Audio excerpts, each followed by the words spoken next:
हमारा मन तो कितना निर्बल है, कोई रिसेप्शन में या प्रसंग में जाके फिर वापस घर आते तो चर्चा क्या होती है देख लेना, वो आया था, वो नहीं आया था, वो लेट आया था, वो खाने के वक्त आया था, उसने मेरे सामने देखा लेकिन स्माइल नहीं किया, मुझे उससे मिलने की इच्छा थी लेकिन उसके चेहरे पे एटीट्यूड अच्छा नहीं था, उसने ये पहना था नहीं पहना था।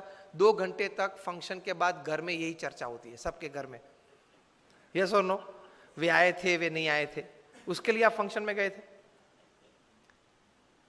Half of the time we don't know what we are doing. 50% जीवन तो यूं ही पानी में चला जाता है, हमको कॉन्शियस स्टेट में पता ही नहीं है कि हम क्या कर रहे हैं। बारात निकलती है तो तीसरे मंजिले पे खड़े खड़े, सुबह में एक तो देरी से उठा है, 10 बज गए हैं तो भी ब्रश करते करते वहां थूक रहा है, स्वच्छ भारत प्रोजेक्ट बिगाड़ रहा है प्रधानमंत्री श्री का, और फिर अंदर आके बोलेगा बारात 20 मिनट तक देखी, दोनों जम नहीं रहे, तो दोनों को जमाने की जिम्मेदारी तेरी थी, और अगर नहीं जमा और कुछ हुआ तो एक की जिम्मेदारी तेरे पे आने वाली है। एटीट्यूड्स हमारे बहुत चीप हो गए हैं।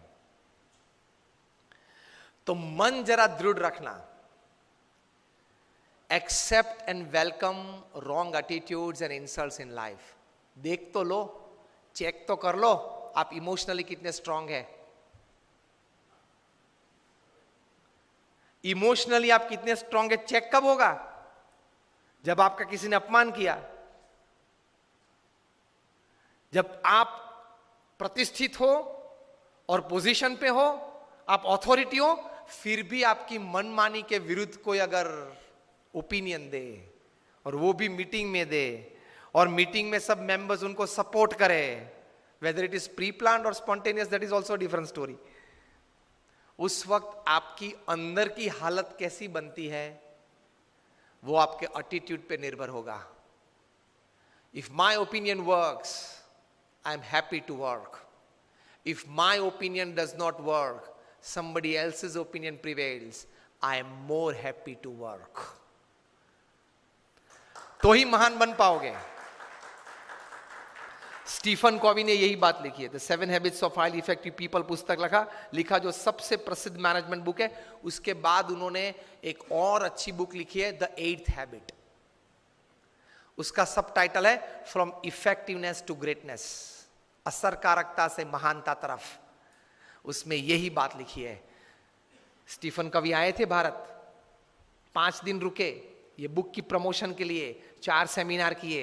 एक सेमिनार 700 से 1000 लोगों ने अटेंड किया, एक डेलीगेट फी 23,000 रुपये की थी। मुंबई में ओपनिंग हुआ, ओबेरॉय में फंक्शन था, 700 सीट्स थी, 24 घंटे पहले ई टिकट ओपन हुई और 86 सेकेंड्स में 1 मिनट एंड 26 सेकेंड्स में 700 डेलीगेट्स ने पैसे भर दिए पूरे भारत में से, क्योंकि नाम तो बड़ा था स्टीफन कॉवी।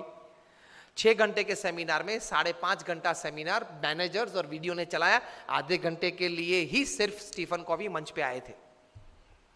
आधे घंटे में 10-12 बार वे एक वाक्य बार बार बोलते थे। वही वाक्य को, वही सेंटेंस को बॉक्स आइटम बना के दूसरे दिन डीएनए न्यूज़पेपर में पूरी आर्टिकल छपी थी।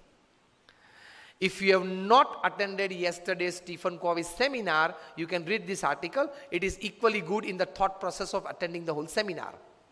और अगर आपको पूरा आर्टिकल पढ़ने का समय ना हो तो ये बॉक्स आइटम आप पढ़ लेना। ये बॉक्स आइटम में जो बात लिखी है, that was the sentence that Stephen Covey talked again and again, perhaps more than 10 times in his half an hour of physical presence upon the stage. और वो क्या था? Don't expect others to change. First change yourself, others will follow. वो व्यक्ति मुझे अनुकूल हो वो बाद में सोचना, पहले कौन सी जगह पे मैं उनको अनुकूल हो सकूं वे पहले आप सोचे। This is spirituality in management. Upanishad में ये बात है। All credits to Stephen Covey ये विचार के हिसाब से, लेकिन ये विचार हमारे उपनिषद में है। Don't expect others to change. I am quoting Stephen Covey not just word to word but letter to letter. Don't expect others to change. First change yourself, to suit others, and then others will follow. तो attitude ये रखना है काम करने कि मुझे सब कोई अनुकूल हो तो देखो मैं कैसा काम कर पाता हूं, वो एटीट्यूड नहीं है, गलत है.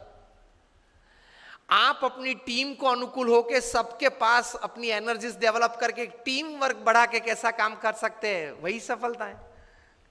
तो that comes in attitude. Don't expect others to change. Otherwise everybody is expecting others to change.